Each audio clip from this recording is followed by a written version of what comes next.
নেতাজি সুভাষচন্দ্র বোসের ১২৭তম জন্মজয়ন্তী পালন করল শিলিগুড়ি পুর নিগম।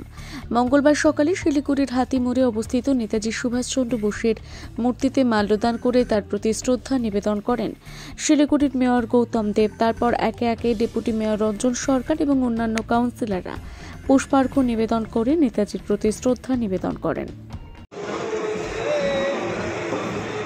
भारत माता की भारत माता की जय हिंद जय हिंद जय हिंद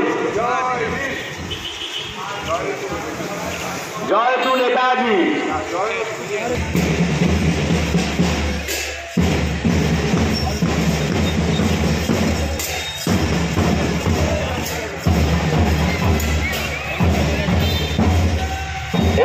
এরপরে শ্রদ্ধার্ঘ্য নিবেদন করবেন শিলিগুড়ি মিউনিসিপাল কর্পোরেশনের মেয়র পরিষদ সদস্যা শ্রীমতী শোভা সুব্বা মহাশয়া।